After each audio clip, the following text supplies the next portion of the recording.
Hi friends, this is our first official video and in the video நாம social history of England ரொம்ப பிரீஃபாக பார்க்க போகிறோம்.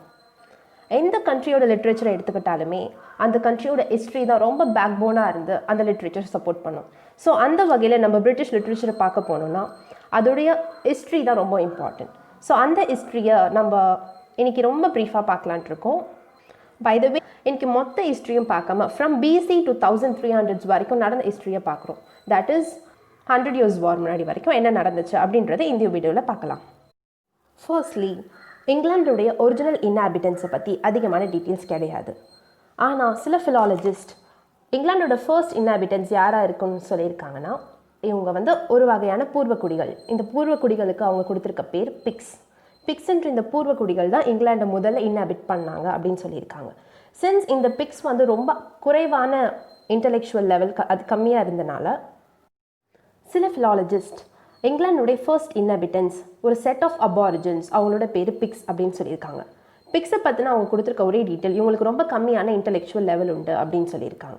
இது மட்டும் இல்லாமல் இங்கிலாண்டுக்கு பழைய நேமாக இருந்தது பிரிட்டன். அந்த பிரிட்டன் அப்படின்ற நேமை கொடுத்தது யாருன்னா பைரத்தான்ஸ் அப்படின்னு சொல்கிறாங்க. ஸோ பைரத்தான்ஸ் யாருன்னு பார்த்தீங்கன்னா இவங்க ஒரு செல்டிக் ரேஸ். ஸோ யார் இந்த செல்ஸ் அப்படின்னு நம்ம பார்த்தோம்னா செல்ஸ் ஒரு ட்ரைப். இந்த ட்ரைப் எங்கே ஆரிஜின் ஆகினாங்கன்னா சென்ட்ரல் யூரோப்பில் ஆரிஜினேட் ஆகினவங்க. இவங்களை இந்த செல்டிக் ட்ரைப் ஃபுல்லாக பார்த்தீங்கன்னா இவங்க எல்லாருக்குமே ஒரே சிமிலர் லாங்குவேஜ், ஒரே ரிலீஜியஸ் பிலீஃப், ட்ரெடிஷன் அண்ட் கல்ச்சரை ஷேர் பண்ணவங்க.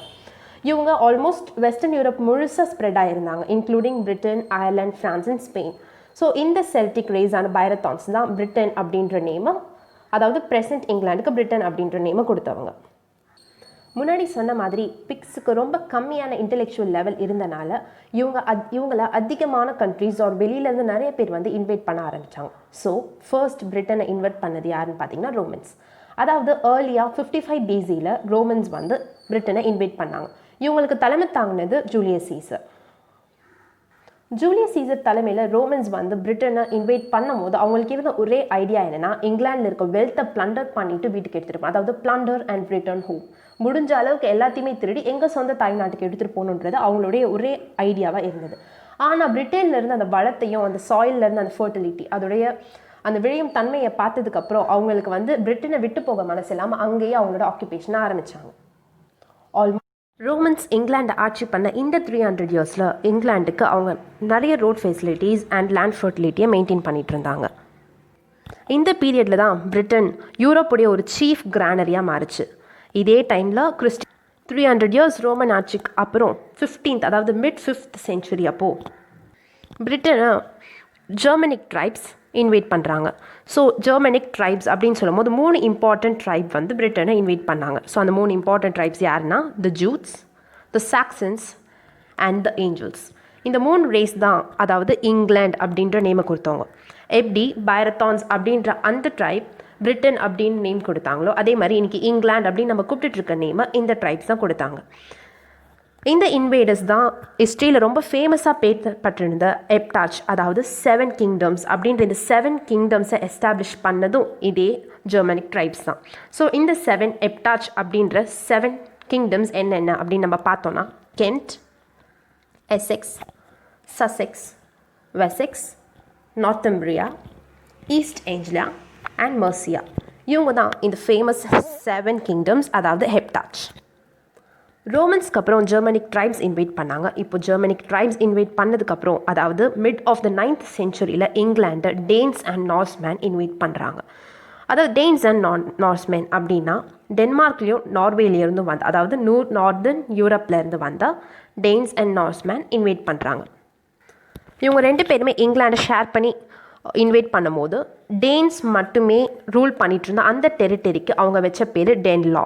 அதாவது அந்த டெரிட்டரி டேன்ஸுடைய லா படி மூவ் ஆகுறதுனால ஸோ அதுக்கு டேன் லா அப்படின்னு பேர் வச்சுருந்தாங்க. டேன்ஸோட ஆட்சியோ பவரோ ரொம்ப நாளைக்கு நிலைச்சு நிற்கல. அதுக்குள்ளேயே ஆல்ஃப்ரெட் தி கிரேட் அப்படின்ற ஆங்கிலோ சாக்சன் கிங் வந்தார். ஸோ இந்த கிங் ரொம்ப இம்பார்ட்டன்ட் பிரிட்டிஷ் லிட்ரேச்சரில். ஆங்கிலோ சாக்சனுடைய கிங் ஆல்ஃப்ரெட் தி கிரேட் டேன்ஸை போரில் தோக்கடிச்சு அவரோட சுப்ரமேசியை அந்த கண்ட்ரி ஓவரில் நிலைநிறுத்தினார். ஆல்மோஸ்ட் அவர் ரூல் பண்ண பீரியட் பார்த்தீங்கன்னா 849 to 899 AD. அண்ட் அவரோட டெத்துக்கு அப்புறம் ஒன்ஸ் அகெயின் திருப்பி இதே டேன்ஸ் அந்த நாட்டு கேப்சர் பண்ணாங்க. ஈவன் அந்த ரூலையும் ரொம்ப நாளைக்கு நிலைக்க விடாமல் ஆல்ஃப்ரெட் த கிரேட் அவருடைய கிராண்ட்சனான எட்வர்டை திருப்பி இங்கிலாந்து கொண்டு வந்து அவரை கிங்காக 1042 வச்சாங்க. ஆல்ஃப்ரெட் தி கிரேட்டுடைய கிராண்ட்சனான எட்வர்டை எல்லாருமே எட்வர்ட் த கன்ஃபெசர் அப்படின்னு தான் கூப்பிட்டாங்க. ஸோ இவர் பீரியடில் ரொம்ப ஃபேமஸான விஷயம் என்னென்னு பார்த்தீங்கன்னா, இவர் தான் இன்றைக்கி இருக்க வெஸ்ட்மினிஸ்டர் அபே, அதாவது இங்கிலாண்டில் ரொம்ப ஃபேமஸான வெஸ்ட்மினிஸ்டர் அபேவை பில் பண்ணது எட்வர்ட் த கன்ஃபெசர். 1042 இங்கிலாந்துக்கு கிங் ஆகின எட்வர்ட் த கன்ஃபெசர் 1066 இறந்துட்டார். அவர் இறந்ததுக்கப்புறம் எட்வர்ட் த கன்ஃபெசருக்கு அப்புறம் வில்லியம் ஆஃப் நார்மண்டி, அதாவது இவர் இன்னொரு பேரில் வில்லியம் த கான்குவரர் அப்படின்னு சொல்லலாம், இவர் இங்கிலாண்டில் வந்து இறங்குறாரு. இந்த டைமில் ரொம்ப இன்ட்ரெஸ்டிங்கான ஒரு விஷயம் நடந்திருக்கு. ஈவன் எனக்கும் ரொம்ப ஃபேவரட்டான ஒரு விஷயம் இதுதான். வில்லியம் த கான்குரர், அதாவது இங்கிலாண்டில் வந்து இவர் லேண்ட் ஆகும்போது ஆல்மோஸ்ட் அப்போ ஃபுல்லாகவே ஷிப் வழி தான் பயணங்கள் இருந்தது. ஸோ அவர் ஷிப்பில் வந்து இறங்கும் போது, அவர் போட்டில் இருந்து கீழே இறங்கும் போது அவர் என்ன பண்ணியிருக்கார், அப்படி ஸ்டம்பிள் ஆகி கீழே விழ போயிருக்கார். ஸோ விழ போனே நம்ம டப்புன்னு அப்படின்னு நிமிந்து அப்படி நின்றுவோம். ஸோ இவர் என்ன பண்ணியிருக்கார், கீழே விழ போனவர் கீழே அப்படியே குனிஞ்சு டப்பு நைஸாக ஒரு கையில் மண்ணை எடுத்துக்கிட்டார். மண்ணை எடுத்துகிட்டு நேராக பார்த்து என்ன சொல்கிறாங்க, இந்த மண்ணை எப்படி என் கையில் பிடிச்சிட்டு இருக்கேன், இந்த மாதிரி ஹோல் இங்கிலாண்டையுமே என் கையில், அதாவது இந்த ஹோல் இங்கிலாண்டையுமே நான் கான்குவேர் பண்ணுவேன் அப்படின்னு சொன்னார். அப்போ அவரை சுற்றி இருக்க யாருமே இது ரொம்ப பெரிய விஷயமா எடுத்துக்கல. ஆனால் அவர் அதை சும்மா சொன்னாரோ இல்லை வேறு வழி இல்லாமல் சொன்னாரோ, ஆனால் அதுதான் உண்மையாக நடந்தது. சர்ப்ரைசிங்காக அவர் சொன்ன மாதிரி கொஞ்சம் இயரில் அவனை கொஞ்சம் இயர்லேயே முழு இங்கிலாண்டையுமே அவர் கைக்குள்ளே கொண்டு வந்துட்டார். அவர் பேருக்கு ஏற்ற மாதிரி அவர் கான்குவேர் பண்ணிட்டார். வில்லியம் த கான்குவரர் ஆயிட்டார். இவர் கான்குவேர் பண்ணது மட்டும் இல்லாமல் சில ரொம்ப யூஸ்ஃபுல்லான ரிஃபார்ம்ஸையும் இங்கிலாண்டில் கொண்டு வந்தார். அது பிகின் பண்ணுறதுக்கு அதில் நடந்த இம்பார்ட்டண்டான பேட்டில் அப்படின்னு பார்த்தீங்கன்னா பேட்டில் ஆஃப் ஹாஸ்டிங். இந்த பேட்டில் ஆஃப் ஹாஸ்டிங் எந்த 2 டீமுக்குள்ளே நடந்ததுன்னா வில்லியம்குள்ளேயும் இங்கிலீஷ் ஆர்மிக்கிட்டையும். இங்கிலீஷ் ஆர்மிஸ், அதாவது நோபல் மென்ஸ் ஃப்ரம் இங்கிலாந்து, இவங்கெல்லாம் சேர்ந்து ஒரு ஆர்மியாக வில்லியமாக எதிர்த்தாங்க. அப்போது William the conqueror English ஆர்மியை defeat பண்ணுறாரு. ஸோ இவரை எதிர்த்தது யாருன்னு பார்த்தீங்கன்னா ஹெரால்டுன்றவர் இங்கிலீஷ் நோபல்ஸ் மேனோட லீடர். ஸோ இவரை எதிர்த்து அதாவது வில்லியம் ஹெரால்டை எதிர்த்து ஜெயிச்சதுக்கப்புறம் அவரை இங்கிலாந்துக்கு கிங்காக க்ரௌன் பண்ணுறாங்க. அதாவது இங்கிலாந்துக்குன்னு சொல்ல முடியாது, இவரை வந்து வெஸ்ட்மினிஸ்டர் அபேயில் கிங்காக க்ரௌன் பண்ணுறாங்க. க்ரௌன் பண்ண டே என்னைக்கு பார்த்தீங்கன்னா கிறிஸ்மஸ் டே ஆஃப் 1066, அதாவது 25th December 1066. William the conqueror becomes the king of England. William the conqueror கொண்டு வந்த ரிஃபார்ம்ஸ்லேயே ரொம்ப இம்பார்ட்டண்டான ரிஃபார்ம் எதுன்னு நம்ம பார்த்தோம்னா இங்கிலீஷ் ஃபியூடல் சிஸ்டம். அதாவது இங்கிலீஷ் ஃபியூடல் சிஸ்டம் எப்படின்றதுக்கு அர்த்தம் டிஸ்ட்ரிபியூஷன் ஆஃப் லேண்ட். இந்த சிஸ்டம் படி இது எப்படி நடக்குது அப்படின்றத நம்ம பார்க்கலாம். இந்த ஃபியூடல் சிஸ்டம் படி வில்லியம் என்ன பண்ணார்னா, அவரை எதிர்த்த எல்லா இங்கிலீஷ்மென்னுடைய லேண்டையும் அவர் கைப்பற்றி அதை அவருக்கு வாரில் ஹெல்ப் பண்ண நார்மன் பேரன்ஸ்க்கு பிரித்து கொடுக்குறாரு. இதை அவர் பிரித்து கொடுக்கும்போது இதை எப்படி கொடுக்குறாருனா, இவருக்கு அதாவது இங்கிலீஷ் மென்ஸ் கிட்ட இருந்து கிங் எடுத்த இந்த லேண்டை பேரன்ஸ் நடுவில் பிரித்து கொடுக்கும். ஸோ பேரன்ஸ் அவங்களுக்கு அடியில் இருக்க வாசல்ஸ்க்கு அதை பிரித்து தருவாங்க. இதுக்கு அவங்க எப்படி பேர் வச்சாங்கன்னா த கிராண்டர், அதாவது யார் லேண்டை கொடுக்குறாங்களோ அவங்கள லார்டுனும், யார் லேண்ட் அவங்க கிட்ட இருந்து வாங்கிக்கிறாங்களோ அவங்கள வேசல்னு கூப்பிட்டாங்க. ஸோ இப்படி பார்க்க போனால் இந்த எல்லா லேண்டுக்குமே லார்டாக இருக்கிறது கிங் தான். ஸோ அவருக்கு அடியில் இருக்க அந்த பேரன்ஸ் எல்லாருமே அடுத்த லார்ட் பொசிஷனுக்கும் அவர் கீழே வாங்கின அந்த லேண்டை வாங்கின மற்ற எல்லாருமே அவங்களோட வேசல்ஸாகவும் மாறுறாங்க. ஃபியூடல் சிஸ்டம் படி த கிங், அதாவது வில்லியம், அவர் தான் the lord of all the lands, எல்லா லேண்டுக்கும் லார்ட் ஆகிறாரு. பிகாஸ் அவர்கிட்ட இருந்து தான் மற்ற பேரன்ஸ் எல்லாம் லேண்டாக வாங்கியிருக்காங்க. சின்ஸ் அவர்கிட்ட இருந்து வாங்கினல, அதாவது the giver becomes the lord and the receiver becomes the vassal. இந்த சிஸ்டம் பற்றி கேட்கும் போது இது தியரியில் ரொம்ப ஈஸியாக இருக்கும், ஆனால் ப்ராக்டிஸில் இது அந்த அளவுக்கு ஈஸியாக இல்லை. ஸோ ஃபர்தர் கன்ஃபியூஷன்ஸ் அது இல்லாமல் இருக்கிறதுக்காக இவங்க அப்போவே ஈச் பீஸ் ஆஃப் லேண்ட் யார் யாருக்கு கொடுத்தோம் அப்படின்ற எல்லா ரெக்கார்ட்ஸையுமே டூம்ஸ்டே புக் அப்படின்ற புக்கில் எழுதி வச்சுருந்தாங்க. So note this point, it's the book named Domesday book. நம்ம வில்லியம் த கான்குரர் 1087 இறந்துடுறாரு. அதுக்கப்புறம் வில்லியம் 2, அதாவது வில்லியம் ரஃபஸ் அப்படின்றவர் கிங் ஆகிறார். இவரை எப்படி டிஃபைன் பண்ணுறாங்கன்னா, இவர் ரொம்ப க்ரூவல் மேன் அப்படின்னு சொல்கிறாங்க. அண்ட் இவரோட டெத் பார்த்திங்கன்னா ரொம்ப ட்ராஜிக்காகவே நடந்திருக்கு. அப்படி என்ன ட்ராஜிக் டெத் அப்படின்னு சொல்லி பார்த்தோன்னா, இவரோட கூட்டாளிகளோடு சேர்ந்து ஃபாரஸ்ட்டுக்கு வேட்டையாட போயிருக்காரு. புது ஃபாரஸ்ட்டுக்கு போனவங்க டைரெக்ஷன் தெரியாமல் மாற்றி வேட்டு அம்பு விட்டுருக்காங்க. யார் விட்டு அம்பு இவர் குத்துச்சுன்னு தெரியாது. எல்லாருமே கொஞ்ச நேரம் கழித்து பிரிஞ்சு போயிடுறாங்க. வேறு வழியில் போனதுக்கப்புறம் அடுத்த நாள் காலையில் தான் வந்து பார்க்கும்போது தெரியுது அவர் அங்கே இறந்து கிடக்காரு. யார் விட்டு அம்புன்னு தெரியாது, ஆனால் அவர் அந்த இடத்துல இறந்து கிடக்காரு. அவங்க வின்செஸ்டர் கூட்டு வந்து, அதாவது அந்த கண்ட்ரியோட கேபிட்டலாக வின்செஸ்டர் கூட்டு வந்து அங்கே அவரை எந்த ஒரு ரிலீஜியஸ் செரிமனி இல்லாமல் அவரை பரி பண்ணுறாங்க. ஸோ இவர் ரூல் பண்ண பீரியட் பார்த்தீங்கன்னா 1087 to 1100 வில்லியம் 2 ரூல் பண்ணியிருக்காரு. இவருக்கு அப்புறம் அவரோட யங்கர் பிரதரான Henry 1 ரூல் பண்ணார். அதாவது 1100 1135 வரைக்கும் அவரோட பிரதரான ஹென்ரி 1 ரூல் பண்ணியிருக்கார். இவரை பற்றி எந்த சிக்னிஃபிகண்ட் நோட்ஸும் பெருசாக இல்லை. தென் ஹென்ரி 1க்கு அப்புறம் அடுத்தது கிங்காக வந்தவர் Stephen of Anjou. Stephen of Anjou rule பண்ண பீரியட் 1135 to 1154. ஸ்டீஃபன் ஆஃப் அன்ஜோவோட டெத்துக்கு அப்புறம் அவரோட பிரதர் ஆன ஹென்ரி 2 கிங் ஆகிறாரு. ஸோ ஹென்ரி 2 பீரியடில் ஹிஸ்ட்ரியில் நடந்த ரொம்ப சிக்னிஃபிகண்ட் ஆன விஷயம் என்னன்னு பார்த்தீங்கன்னா அவருக்கும் பிஷப் தாமஸ் பெக்கெட்டுக்கும் நடந்த குவாரல் தான். இது ஏன் ரொம்ப இம்பார்ட்டன்ட் அப்படின்னு சொல்கிறேன்னா இந்த குவாரல் பார்த்தினா நிறைய ரைட்டர்ஸ் இம்பார்ட்டண்டான ரொம்ப ஃபேமஸான ஒர்க்ஸை எழுதியிருக்காங்க. கிங் ஹென்ரி 2க்கும் ஆர்ச் பிஷப் தாமஸ் பெக்கெட்டுக்கும் நடந்த குவாரல் என்னன்னு பார்த்தீங்கன்னா இது ஒரு ஸ்ட்ரகிள் ஃபார் பவர் அப்படின்னு சொல்லலாம். கிங்குக்கும் பிஷப்புக்கும் நடுவில் ஸ்ட்ரகிள் ஃபார் பவர் அப்படின்றத பார்த்தோன்னா அதாவது ஸ்டேட்டுக்கும் சர்ச்சுக்கும் நடுவில் இருக்க இந்த பவர் ப்ராப்ளம் தான் இது காட்டுது. தாமஸ் பெக்கெட் யாருன்னு பார்த்தோன்னா இவர் லண்டனில் இருக்க ஒரு மர்ச்சன்ட்டோடைய பையன். அது மட்டும் இல்லாமல் இவர் வந்து ஹென்ரி 2க்கு சான்சலராகவே இருந்திருக்காரு. தாமஸ் பெக்கெட் சான்சலராக அவருக்கு அதிகமான அதாவது ரொம்ப ஹார்ட் ஒர்க்கிங்காகவும் ரொம்ப லாயலாகவும் ஹென்ரி 2க்கு இருந்தனால அவரை வந்து அதாவது பர்சனலாக கிங்கே வந்து அவரை ஆர்ச் பிஷப் ஆஃப் கேண்டபரியாக போட்டிருக்காரு. கேண்டபரி அப்படின்ற ஏரியாவுக்கு இவர் ஆர்ச் பிஷப்பாக இருந்திருக்காரு. ஹென்ரி 2 இவர் கேண்டபரிக்கு ஆர்ச் பிஷப்பாக ஆக்குனதுக்கப்புறம் அதாவது ஹென்ரி 2 கிங்கோடைய ஆசை என்னென்னா இவர் மூலமாக சர்ச்சில் இருக்க பவர் அண்ட் பொட்டென்ஷியலை இவங்க எடுத்துக்கலாம் அப்படின்றது முடிவு பண்ணியிருந்தார். ஆனால் இவர் நினச்ச மாதிரி அதாவது தாமஸ் பெக்கெட் ஆர்ச் பிஷப் ஆகணும்னு இவர் நினச்ச மாதிரி எதுவுமே நடக்கலை. ஈவன் இவங்களுக்கு நடுவில் ஒரு சின்ன ப்ராப்ளமில் ஒரு இஷ்யூ ஆகுது. சின்ஸ் ஸ்டேட் அண்ட் சர்ச் அப்படின்ற 2 பிக் பவர்ஸ் இருந்தனால அங்கே 2 டைப் ஆஃப் கோர்ட் இருந்தது. அதாவது எக்லிசியாஸ்டிக்கல் கோர்ட் அதாவது சர்ச் அண்ட் அது சம்மந்தப்பட்டமான வழக்கு எல்லாமே எக்லிசியாஸ்டிக்கல் கோர்ட்டும் அண்ட் தெர் இஸ் பொலிட்டிக்கல் அதாவது ஸ்டேட் சம்மந்தப்பட்ட பொலிட்டிக்கல் இது தனியான கோர்ட் இருந்தது. ஆனால் இப்போது இந்த இடத்துல வந்த ப்ராப்ளம் என்னென்னா ஒரு கிளர்ஜி மென் ஏதாவது தப்பு செஞ்சா அதாவது சர்ச் சம்மந்தப்பட்ட ஒரு கிளர்ஜி மென் ஒரு தப்பு செஞ்சா அவர் எக்லிசியாஸ்டிக்கல் கோர்ட்டில் நிறுத்தணுமா இல்லைனா ஸ்டேட் கோர்ட்டில் நிறுத்தணுமா அப்படின்றது இங்கே பிரச்சனை வந்தது. அப்போது ஆர்ச் பிஷப் ஆஃப் கேண்டபரியான தாமஸ் பெக்கெட் என்ன சொன்னார் இவங்க எக்லிசியாஸ்டிக்கல் கோர்ட்டில் தான் இவங்களை டைப் பண்ணணும் அப்படின்னு. அப்போது கிங்குக்கும் பெக்கெட்டுக்கும் நடுவில் இதில் பிரச்சனை வருது. இந்த பிரச்சனையில் வாக்குவாதம் அதிகமாகனால தாமஸ் பெக்கெட்டுக்கு ஒரு பயம் வந்துடுது எங்கள் கிங் நம்மளை கொண்டுடுவாரோன்ட்டு அவர் இங்கிலாந்துலேருந்து ஃப்ரான்ஸுக்கு தப்பிச்சு போயிருக்காரு. இவர் தப்பிச்சு போய் கிட்டத்தட்ட 6 இயர் அங்கே இருந்ததுக்கு அப்புறம் ஓகே நம்ம ப்ராப்ளம் லைட்டாக அக்ரிமெண்ட்டுக்கு வருது இந்த இஷ்யூஸ் எல்லாம் அதாவது அந்த ஹாட்னஸ் வந்து ரொம்ப சால்வ் ஆகிருக்கும் அப்படின்னு நினச்சி தாமஸ் பெக்கெட் ரிட்டர்ன் வராரு இங்கிலாந்துக்கு. அவர் ரிட்டர்ன் இங்கிலாந்துக்கு வந்ததுக்கப்புறம் திரும்பி சில பிஷப்ஸோட எக்ஸ்கம்யூனிகேட் ஆகிடுது. இப்போ கிங் என்ன பண்ணுறாரு ரொம்ப கோவத்தில் இவ்வளோ குவாரல்ஸமாக இருக்க இந்த ஆர்ச் பிஷப் வந்து கட்டுப்படுத்த இவங்கிட்ட இருந்து என்ன காப்பாற்ற வேறு யாரும் இல்லையா அப்படின்ற மாதிரி ரொம்ப கோவப்பட்டிருக்காரு. இவர் கிங் இப்படி பேசி கோவப்பட்டது அவர் பார்த்து அவருக்கு ரொம்ப விசுவாசமாக இருக்கிற சில நைட்ஸ் என்ன பண்ணாங்க அவங்க வாளை எடுத்துக்கிட்டு கேண்டபரிக்கு போகிறாங்க. ஸோ கேண்டபரிக்கு போயிட்டு அதாவது 29th டிசம்பர் அன்னைக்கு நைட்டு இந்த நைட்ஸ் எல்லாருமே அவங்க வாளை எடுத்துகிட்டு போய் சர்ச்சுக்குள்ளே போகிறாங்க. கேண்டபரி சர்ச்சுக்குள்ளே தாமஸ் பெக்கெட் அவரோட ஈவினிங் ப்ரேயர்ஸ் பண்ணிட்டு இருக்கும்போது அவர் சாப்பிள் முன்னாடியே வச்சு வெட்டி கொண்டுடுறாங்க. ஸோ அவர் அங்கே கொண்டனால இது ஃபுல் கிறிஸ்டின்டமே வந்து அப்படியே ஷாக் பண்ணிடுச்சு. இப்படி இங்கே நடந்த இந்த விஷயம் கேண்டபரி கத்தீட்ரலில் நடந்த இந்த கொலையை பற்றி ரொம்ப இம்பார்ட்டண்டான ரைட்டர்ஸ் ரொம்ப ஃபேமஸான ஒர்க்ஸ் எழுதியிருக்காங்க.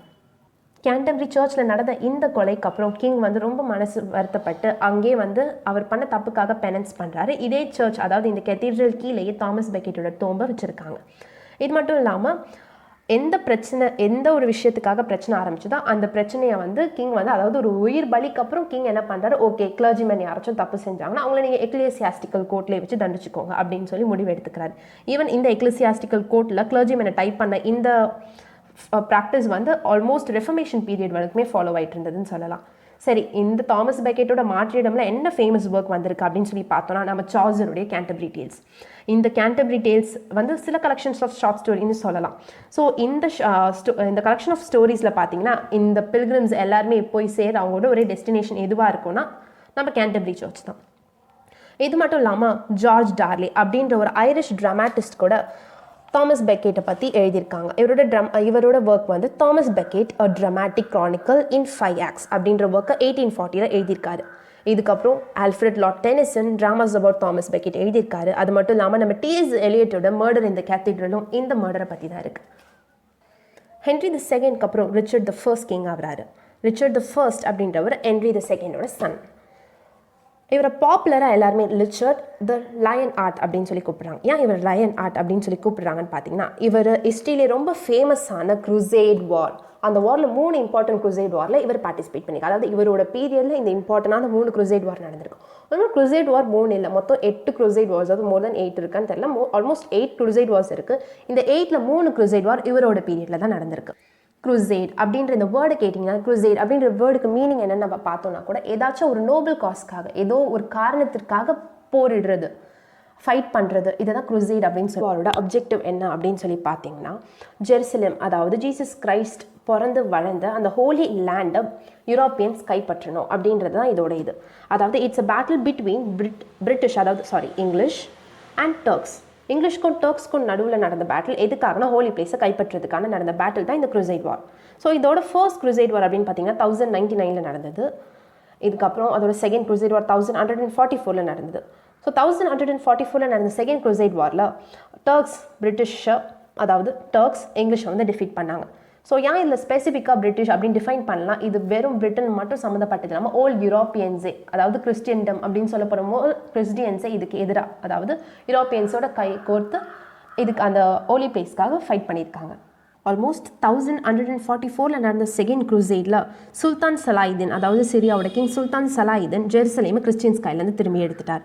ஸோ இவங்க ரெண்டாவது குரூசைட் வாரில் விட்டதை தேர்ட் குரூசைட் வாரில் பிடிச்சே ஆகணும் அப்படின்றதுக்காக ரிச்சர்ட் I, அதாவது இப்போ நம்ம பார்த்துட்டு இருக்க king Richard I of England and France's Philip II, emperor Frederick I of Prussia, இவங்க எல்லாருமே சேர்ந்து இந்த மொஹமெதியன்ஸ் அதாவது டர்க்ஸ்க்கு எதிராக போரிடுறாங்க.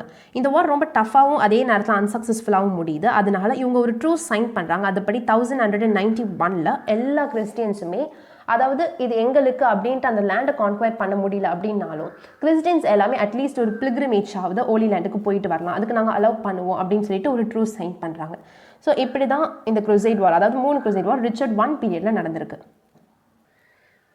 கிங் ரிச்சர்ட் Iக்கு அப்புறம் அவரோட பிரதரான கிங் ஜான் அரியணையில் உட்காராரு. அவரோட பீரியட் என்னன்னு பார்த்தீங்கன்னா 1199 to 1216. ஸோ இந்த பீரியடில் இவரோட பீரியட், அதாவது இவரோட ரூல் அப்படின்னு பார்த்தாலே இது எல்லாருமே ஒரு மிஸ் ரூல் அப்படின்னு சொல்கிறாங்க. இந்த பீரியடில் கண்ட்ரியில் இந்த பீப்புள் எல்லாருக்குமே மோஸ்ட்டாக பேரன்ஸ்க்கு கண்ட்ரியில் ரொம்ப கிரீவியன்ஸ் இருந்தது. இதை எப்படி நாங்கள் கிங் கிட்ட சொல்லுவோம் அப்படின்றது இது பண்ணிட்டுருக்காங்க. ஆனால் கிங் கிட்ட அவங்களால அவங்களோட இதை சொல்லவே முடியல. ஸோ இவங்க இதெல்லாமே சேர்ந்து நம்ம ஒரு இதுவாக கொண்டு போய் கிங் கிட்ட இதை சொல்லி ஆகணும், எங்களுக்கு இருக்கிற இந்த ப்ராப்ளம்ஸ் நாங்கள் கிங் கிட்ட தெரிவிச்சாகணும் அப்படின்றதுக்காக மொத்தமாக ஒரு குரூப்பாக ஜாயின் பண்ணுறாங்க. இதில் பார்த்தீங்கன்னா ஆர்ச்பிஷப் ஸ்டீஃபன் லாங்டன் வந்து கிளர்ஜியோட சார்பாகவும், மேயர் ஆஃப் லண்டன், அதாவது லண்டனோட மேயர் வந்து டவுன் பீப்புள் சார்பாகவும் போய் கிங்கை மீட் பண்ண போகிறாங்க. அதாவது அவங்க மீட் பண்ண டே பார்த்தீங்கன்னா 15th June 1215. So it's very important and note this year 1215. இந்த டே அன்னைக்கு இவங்க எல்லாருமே கிங்கை வந்து ஒரு மெடோவில் வந்து மீட் பண்ணுறாங்க, புல்வெளியில் மீட் பண்ணுறாங்க. இதுக்கு பேர் வந்து ரனிமேட் ஆன் சரி சைட் ஆஃப் ரிவர் தேம்ஸ். ரனிமேட் அப்படின்ற ஏரியாவில் கிங்கை மீட் பண்ணுறாங்க. அந்த இடத்துல இவங்க ஒரு பேக்ட், அதாவது ஒரு டாக்குமெண்ட் சைன் பண்ணுறாங்க. இந்த டாக்குமெண்ட் ரொம்ப பெருசு, அதோட லென்த்துக்காகவே இவங்க அதுக்கு வச்சிருக்க பேர் தான் மேக்னா கார்ட்டா. ஆக்சுவலி மேக்னா கார்ட்டா ஆஃப் இந்தியா ஒன்று இருந்தது, அது குவீன் விக்டோரியா பீரியடில் சைன் பண்ணாங்க. ஸோ ஏன்னா இதுதான் இருக்கிறதுலே ஃபர்ஸ்ட் மேக்னா கார்ட்டா, இல்லைனா இது கிரேட் சார்ட்டர்னு சொல்லுவாங்க அதோட லென்த்துக்காக. ஸோ இந்த மேக்னா Carta first Magna Carta sign பண்ண இயர் 1215, சைன் பண்ணது கிங் ஜான். சொல்லப்போனால் இந்த கிரேட் டாக்குமெண்ட், அதாவது Magna Carta or the great charter, இதுதான் இங்கிலீஷ் கான்ஸ்டிடியூஷனுடைய first and the very important document. அதாவது அதோட பிகினிங்கை மார்க் பண்ணதே இந்த டாக்குமெண்ட்னு சொல்லலாம். கிங் ஜானுக்கு அப்புறம் கிங் ஹென்ரி III 1216 1272 வரைக்கும் ரெயின் பண்ணியிருக்கார். ஹென்ரி III, அதாவது ஜானுடைய எல்டஸ்ட் சன், இவருடைய பீரியடில் ரொம்ப இம்பார்ட்டன்ட், அதாவது ரொம்ப ஃபேமஸான 3 விஷயம் நடந்திருக்கு. ஃபர்ஸ்ட், கிங் ஹென்ரி III ரொம்ப பயஸ் மெனாக இருந்திருக்காரு, அதாவது ரொம்ப பக்தி நிறைஞ்சவராக இருக்கார். ஸோ அவர் என்ன பண்ணியிருக்காரு, வெஸ்ட்மினிஸ்டர் அபே அண்ட் சுற்றி இருக்கிற எல்லா இடத்துலையுமே ரொம்ப ஃபேமஸான சர்ச்சஸ், இப்போ ஃபேமஸாக இருக்க நிறைய பில்டிங்ஸ் அண்ட் சர்ச்சஸ் அவர் கட்டியிருக்காரு. செகண்ட் இம்பார்ட்டன்ட் திங் என்ன அப்படின்னு பார்த்தோன்னா, இந்த பீரியடில் தான் டொமினிக்கன் அண்ட் ஃப்ரான்சிஸ்கன் ஃப்ரையர்ஸ் இங்கிலாந்துக்குள்ளே வந்திருக்காங்க. டொமினிக்கன் அண்ட் ஃப்ரான்சிஸ்கன் ஃப்ரையர்ஸ் எல்லாருமே தனித்தனி ஆர்டர்ஸை சேர்ந்தவங்க அப்படின்ற மாதிரியும், அவங்களுடைய ட்ரெஸ்ஸஸ் வந்து அவங்களோட வேரியேஷனை காமிக்கும். ஆல்மோஸ்ட் டொமினிக்கன் ஃப்ரையர்ஸ் எல்லாருமே பிளாக் ட்ரெஸ் போட்டிருந்தாங்க, ஸோ அவங்கள எல்லாருமே பிளாக் ஃப்ரையர்ஸ்ன்னு கூப்பிட்டாங்க. ஃப்ரான்சிஸ்கன் ஃப்ரையர்ஸ் எல்லாருமே கிரே ட்ரெஸ் பண்ணியிருந்தனால அவங்களுக்கு கிரே ஃப்ரையர்ஸ் அப்படின்னு ஐடென்டிஃபை பண்ணிட்டு இருந்தாங்க. ஹென்ரி III இது டொமினிக்கன்ஸ்க்கு தான் அதிகமாக ஃபேவர் பண்ணிட்டு இருந்தார். என்னதான் ஃப்ரான்சிஸ்கன் அதிகமாக பாப்புலராக இருந்தாலுமே மக்களுக்கு மத்தியில் அவர் ஃபேவர் பண்ணது யாருன்னு பார்த்தீங்கன்னா டொமினிக்கன் ஃப்ரையர்ஸ் தான். டொமினிக்கன் பிளாக் லாக்ஸ் வேர் பண்ணிட்டு இருந்தாங்க. அதனால தான் நான் சொன்ன மாதிரி அவங்களுக்கு பிளாக் ஃப்ரையர்ஸ் அப்படின்ற பேர் வந்தது. அது மட்டும் இல்லாமல் ஃப்ரான்சிஸ்கன் பார்த்தீங்கன்னா அதாவது அந்த கண்ட்ரியோடைய அவுட்ஸ்கர்ட்ஸ் கிராம பகுதிகளிலிருந்து மக்களுக்கு சேவை செஞ்சுட்டு இருந்தாங்க, ஏழைகளுக்கும் நோய் வாய்ப்பட்டவங்களுக்கும். இது எப்படி அப்படின்னு பார்க்குறீங்களா? அதாவது ஃப்ரான்சிஸ்கன் ஃப்ரையர்ஸ் அப்படி எல்லாருமே பார்த்தீங்கன்னா இவங்க எல்லாருமே ஐதர் நல்ல எஜுகேட்டட் லிட்ரேரியன்ஸ் ஆர் ஃபிசிஷியன்ஸாக இருந்திருக்காங்க. சொல்லப்போனால் ஃப்ரான்சிஸ்கன்ஸ் தான் மிடிவல் இங்கிலாண்டில் ஆல்மோஸ்ட் எல்லா டாக்டர்ஸுமே ஃப்ரான்சிஸ்கன் ஃப்ரையர்ஸாக தான் இருந்திருக்காங்க. ஒன் சச் ஃபேமஸ் ஃப்ரையர் யார் அப்படின்னு சொல்லி நம்ம பார்த்தோன்னா ரோஜர் பேக்கன். இவர் அதாவது கிங் ஹென்ரி III உடைய ரெயினில் இவர் தான் த கிரேட்டஸ்ட் சயின்டிஸ்டாகவே இருந்திருக்கார். அண்ட் தேர்ட் கிரேட் ஈவெண்ட் என்னன்னு பார்த்தீங்கன்னா ஹென்ரியோட பீரியடில் அதாவது ஃபர்ஸ்ட் பார்லிமெண்ட் சமன் ஆயிருக்கு. ஸோ இந்த இயரையும் இம்பார்ட்டண்டாக நோட் பண்ணிக்கோங்க. 1265 1265 த ஃபர்ஸ்ட் பார்லிமெண்ட் சமன் ஆகுது. இந்த பார்லிமெண்ட் சமன் பண்ணது யாருன்னு பார்த்தீங்கன்னா கிங் ஹென்ரி III உடைய brother in law Simon de Montfort. அதாவது சைமன் டி மான்ட்ஃபோர்ட் இவர் என்ன பண்ணுறாருனா, அதாவது நம்ம சொல்லுவோம் பட்டி தொட்டி முழுக்க இருக்க எல்லாருமே அப்படின்ற மாதிரி கண்ட்ரி அவுட்ஸ்கர்ட் சிட்டி எல்லா இடத்துலையும் வாழ்கிற எல்லா பீப்புளையுமே வந்து 2 ரெப்ரசன்டேட்டிவாக அவங்க சார்பாக எலெக்ட் பண்ண சொல்லி கேட்குறாரு. ஸோ இது மூலமாக அவங்க அதாவது பிஷப் சைட்லேயுமே பேரன் சைட்லேயுமே சரி யாராக இருந்தாலுமே 2 ரெப்ரசன்டேட்டிவ்ஸை எலெக்ட் பண்ண சொல்கிறார். ஸோ இது மூலமாக யார் ரொம்ப பவர்ஃபுல் பேரன் அப்படின்றதும் தெரிய வரும். அது மட்டும் இல்லாமல் இந்த பார்லிமெண்ட்டை தான் எல்லாருமே ஃபர்ஸ்ட் ஹவுஸ் ஆஃப் காமன்ஸ் அப்படின்னு கும்பிட்டாங்க. சின்ஸ் இந்த பார்லிமெண்ட்டை சமன் பண்ணது மான்ஃபர்ட் அப்படின்றனால அவர் தான் creator of the first House of Commons அப்படின்னு சொல்லி கூப்பிட்டாங்க. ஹென்ரி III அப்புறம் அவருடைய சன் பையன் எட்வர்ட் ஃபர்ன் கிங் ஆகிறாரு. இவரோட ரெயின் பீரியட் பார்த்தீங்கன்னா 1272 to 1307. இவர் வேல்ஸ் அப்படின்ற ஏரியாவை கான்கர் பண்ணார். அதனால் கிங்கோடைய எல்லா ஃபர்ஸ்ட் பையனுக்கும் அதாவது பிரின்ஸ் ஆஃப் வேல்ஸ் அப்படின்ற டைட்டில் இவருக்கு கிடைக்கிது. இவர்கிட்ட இருந்த ஒரு கஸ்டம் ஆரம்பிக்குது. இங்கிலாண்டோட எந்த கிங்காக இருந்தாலுமே அவரோட எல்டஸ்ட் அதாவது ஃபர்ஸ்ட் பையனுக்கு என்ன டைட்டில் கொடுக்குறாங்கன்னா is the Prince of Wales அப்படின்ற டைட்டில் கொடுக்குறாங்க. எட்வர்ட் ஆல்மோஸ்ட் 3 attempts கொடுத்துருக்காரு. எப்படின்னாச்சும் ஸ்காட்லாண்டை வந்து கான்குயர் பண்ணிடணும், ஸ்காட்லாண்டுக்கு கிங் ஆகணும் அப்படின்னு 3 attempt கொடுத்தாரு. ஆனால் 3 attempt ஃபெயில் ஆயிடுச்சு. ஸ்காட்லாண்டை கைப்பற்றி ஸ்காட்லாண்டுக்கு கிங் ஆகணும் அப்படின்னு ஆசைப்பட்டு இவரோட முயற்சி தோற்று போயிருக்கலாம். அவருக்கு பதிலாக ராபர்ட் ப்ரூஸ் அப்படின்றவரை ஸ்காட்லாண்டுக்கு கிங்காக போட்டிருக்காங்க. பீப்புளே எலெக்ட் பண்ணி அவர் கிங் ஆக்கியிருக்காங்க. இவரோட முயற்சிகள் தோற்றிருந்தாலும் இவரை பார்த்து சல்யூட் பண்ணுற மாதிரி இவர் செஞ்ச ஒரு விஷயம் அப்படி என்னன்னு பார்த்தீங்கன்னா இவர் வந்து மாடல் பார்லிமெண்ட்டை சமன் பண்ணியிருக்கார். இதுக்கு முன்னாடி தான் இவரோட அப்பா 1265 ஃபர்ஸ்ட் பார்லிமெண்ட்டை சமன் பண்ணார். இவர் இப்போது 1295 மாடர்ன் பார்லிமெண்ட்டை சமன் பண்ணுறாரு. மாடர்ன் பார்லிமெண்ட் ஒன்றும் பெரிய விஷயம் இல்லை. மாடர்ன் பார்லிமெண்ட் அப்படின்றது 2 ஹவுஸை குறிக்கும். அதாவது ஒன்று ஹவுஸ் ஆஃப் லார்ட்ஸ் அண்ட் இன்னொன்று ஹவுஸ் ஆஃப் காமன்ஸ். ஆல்மோஸ்ட் நம்ம ஃபாலோ பண்ணிட்டு இருக்கிறது தான். ஹவுஸ் ஆஃப் லார்ட்ஸ் அதோட மெம்பர்ஸ் யாருன்னு பார்த்தீங்கன்னா அந்த பேரன்ஸ், ஏர்ல்ஸ் அண்ட் பிஷப்ஸ் இவங்க எல்லாருமே ஹவுஸ் ஆஃப் லார்ட்ஸோட மெம்பர்ஸ். இவங்க எல்லாரையுமே டைரெக்டாக கிங்கே நாமினேட் பண்ணார். ஆனால் ஹவுஸ் ஆஃப் காமன்ஸ் அப்படின்னு பார்த்தீங்கன்னா ஹவுஸ் ஆஃப் காமன்ஸில் இருந்த மெம்பர்ஸ் எல்லாருமே நம்மள மாதிரி காமன் ஃபோக் பீப்புள் எலெக்ட் பண்ணிட்டு இருந்தாங்க. சின்ஸ் இந்த பார்லிமெண்ட் ஒரு மாடல் அதாவது பின்னாடி வரப்போகிற மற்ற பார்லிமெண்ட்ஸ்க்கு இது ஒரு மாடலாக இருந்தனால இதுக்கு மாடல் பார்லிமெண்ட் அப்படின்னு பேர் வச்சாங்க. ஸோ இந்த பீரியட்குள்ளே அதாவது அப்பா வந்து ஃபர்ஸ்ட் பார்லிமெண்ட்டை சமன் பண்ணியிருக்காரு 1265. அவரோட பையன் எட்வர்ட் I 1295 மாடர்ன் பார்லிமெண்ட்டை சமன் பண்ணியிருக்காரு. எட்வர்ட் I அப்புறம் எட்வர்ட் I உடைய சன் எட்வர்ட் II கிங் ஆகிறாரு. இவரோட ரெய்னிங் பீரியட் பார்த்தீங்கன்னா 1307 to 1327. இவரும் அப்பாவை மாதிரி எப்படின்னாச்சும் ஸ்காட்லாண்டை கைப்பற்றணும்னு நிறைய முயற்சி எடுத்திருக்காரு. இவரோட ஒன் ஆஃப் த முயற்சின்னு பார்த்தீங்கன்னா இவர் அவரோட ஆர்மிஸ் எல்லாத்தையுமே கலெக்ட் பண்ணி ஒரு போருக்காக அதாவது ஒரு பேட்டிலுக்காக பேனக்பர்ன் அப்படின்ற இடத்துல போய் நின்றுருக்காரு. ஸோ இதே இடத்துல ஸ்காட்ஸ்க்கும் இவங்களுக்கும் பேட்டில் நடந்திருக்கு. இந்த பேட்டிலில் பார்த்தீங்கன்னா ஸ்காட்ஸ் சக்ஸஸ்ஃபுல் ஆகிட்டாங்க. அதாவது இங்கிலீஷ் ஆர்மி தோற்றுருக்கு. அது மட்டும் இல்லாமல் இவங்களுக்கு வேறு வழியே கிடையாது. ராபர்ட் ப்ரூஸ் அதாவது முன்னாடி மக்கள் அதாவது மக்களே சூஸ் பண்ணி ஸ்காட்லாண்டுக்கு கிங் ஆகின ராபர்ட் ப்ரூஸை இப்போ வேறு வழி இல்லாமல் பிரிட்டிஷும் ஒத்துக்கிட்டே ஆகணும்.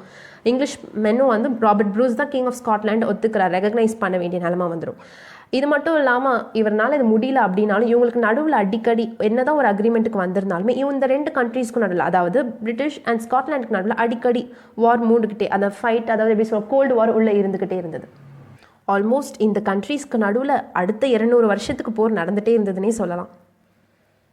நம்ம பார்ட் 1 வீடியோடைய லாஸ்ட் கிங்கை பார்க்குறோம், அதாவது எட்வர்ட் III அதாவது 1327 to 1377 இந்த பீரியடில் ரெயின் பண்ணவர்.